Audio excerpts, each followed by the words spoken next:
Assalamualaikum warahmatullahi wabarakatuh. Selamat pagi Bapak.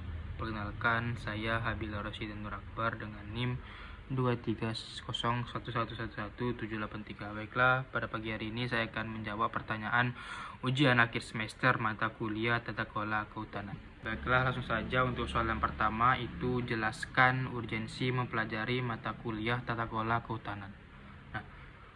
Menurut saya, mempelajari tata kelola kehutanan sangat penting karena hutan merupakan salah satu sumber daya alam yang memiliki peran besar dalam kehidupan manusia.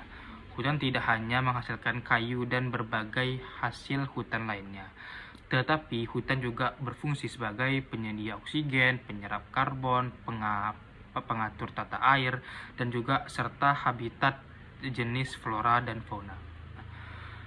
Melalui mata kuliah Tata Kelola Kehutanan ini, kita dapat memahami bagaimana cara mengolah hutan dengan baik, berkelanjutan, dan bertanggung jawab.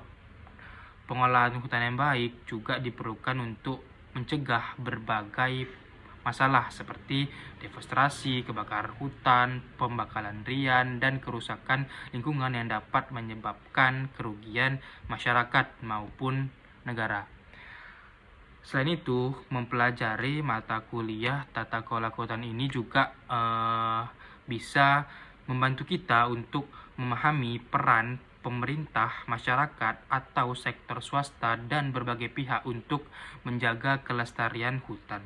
Dengan memahami mata kuliah Tata Kelola Kehutanan, kita dapat mengetahui bagaimana kebijakan dan aturan dibuat untuk memastikan bahwa pemanfaatan hutan tetap memberikan manfaat ekonomi tanpa mengabaikan aspek lingkungan dan sosial. Soal kedua itu kemukakan rekomendasi strategis untuk meningkatkan tata kelola kehutanan yang berkelanjutan dan berkeadilan di Indonesia. Menurut saya, ada beberapa hal yang bisa kita lakukan untuk meningkatkan tata kelola kehutanan di Indonesia agar lebih berkelanjutan dan berkeadilan. Nah, yang pertama itu adalah memperkuat pengawasan terhadap hutan. Sampai sekarang masih sering terjadi pembakaran liar, perambahan hutan, dan kebakaran hutan. Nah, jika pengawasannya itu lemah, maka kerusakan hutan akan terus terjadi. Oleh karena itu, pemerintah juga harus perlu meningkatkan pengawasan dan memberikan sanksi yang tegas kepada pihak yang melanggar aturan. Yang kedua itu adalah melibatkan masyarakat dalam pengolahan hutan. Nah, masyarakat yang tinggal di sekitar hutan sebenarnya sangat sangat memahami kondisi hutan di daerah mereka. Oleh karena itu, mereka tidak hanya dijadikan sebagai objek kebijakan, tetapi juga bisa dilibatkan dalam proses pengolahan dan pengambilan keputusan. Dengan begitu, masyarakat dapat ikut menjaga hutan sekaligus memperoleh manfaat ekonomi dari hutan tersebut. Yang ketiga itu adalah memanfaatkan teknologi dalam pengolahan hutan. Nah, saat ini teknologi cukup berkembang dengan pesat lah ya, seperti satelit dan drone. Nah, ini dapat digunakan untuk membantu kondisi hutan. Dengan adanya teknologi, pemerintah lebih cepat mengetahui jika terjadi kebakaran, penebangan liar, atau kerusakan hutan sehingga tindakan penanganan bisa segera dilakukan. Yang terakhir itu adalah meningkatkan kegiatan reboisasi dan penanaman kembali hutan yang rusak. Nah, banyak kawasan yang mengalami kerusakan akibat penebangan liar, mereka itu tidak menanamkan kembali lagi hutan. Nah, oleh karena itu perlu kita lakukan penanaman kembali agar fungsi hutan sebagai penyedia oksigen dan penyimpang air dan habitat makhluk hidup dapat kembali berjalan dengan baik. Nah, menurut saya kunci utama untuk mewujudkan tata kelola kehutanan yang berkelanjutan dan berkeadilan adalah adanya kerjasama antara pemerintah, masyarakat, serta pihak swasta dalam menjaga serta memanfaatkan hutan secara bertanggung jawab. Dengan begitu, hutan tetap lestari dan manfaatnya dapat dirasakan oleh generasi sekarang maupun generasi yang akan datang. Soal yang ketiga, bandingkan tata kelola kehutanan di Indonesia dengan negara lain seperti Malaysia atau Brazil dan jelaskan pelajaran yang dapat kita ambil. Nah, pada jawaban ini saya akan membandingkan tata kelola kehutanan di Indonesia dengan Finlandia.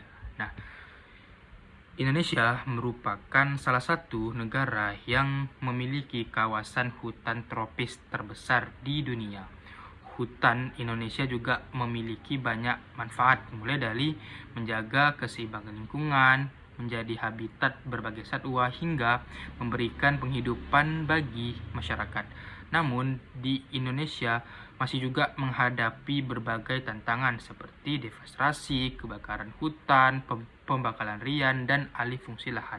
Nah, sementara itu di Finlandia dikenal sebagai salah satu negara dengan tata kelola kehutanan yang sangat baik. Meskipun hasil hutannya dimanfaatkan untuk berbagai kebutuhan industri, luas hutannya juga tetap terjaga. Hal ini karena pemerintah Finlandia menerapkan aturan yang ketat serta perencanaan yang jelas dan pengolahan hutan yang berbasis berkelanjutan. Nah, contohnya jika ada pohon ditebang, maka mereka langsung melakukan penanaman kembali sehingga jumlah hutan tetap dipelihara. Nah, perbedaan utama antara Indonesia dan Finlandia itu terletak pada tingkat pengawasan dan kepatuhan terhadap aturan. Di Finlandia, kesadaran masyarakat terhadap pentingnya menjaga hutan juga sangat tinggi, sehingga pengolahan hutan tidak hanya menjadi tanggung jawab pemerintah tetapi juga tanggung jawab masyarakat dan sektor swasta. Nah, ada beberapa pelajaran yang dapat diambil dari Finlandia. Nah, yang pertama itu adalah pentingnya memperkuat penegakan hukum terhadap pelaku perusakan hutan. Yang kedua itu perlunya meningkatkan kegiatan reboisasi atau penanaman kembali setelah pemanfaatan hutan dilakukan. Yang ketiga itu penting untuk meningkatkan kesadaran masyarakat mengenai pentingnya menjaga kelestarian hutan. Selain itu juga penggunaan teknologi dalam pemantauan kawasan hutan juga perlu dikembangkan agar kerusakan hutan dapat terdeteksi lebih cepat. Nah, pelajaran utama yang paling penting yang kita ambil dari Finlandia adalah bahwa pemanfaatan hutan untuk kepentingan ekonomi itu bisa dilakukan tanpa mengorbankan kelestarian lingkungan, asalkan dikelola dengan baik dan diawasi secara ketat serta didukung oleh kesadaran seluruh pihak untuk menjaga keberlanjutan hutan. Mungkin itu saja yang dapat saya jawab. Lebih dan kurang mohon dimaafkan. Wassalamualaikum warahmatullahi wabarakatuh.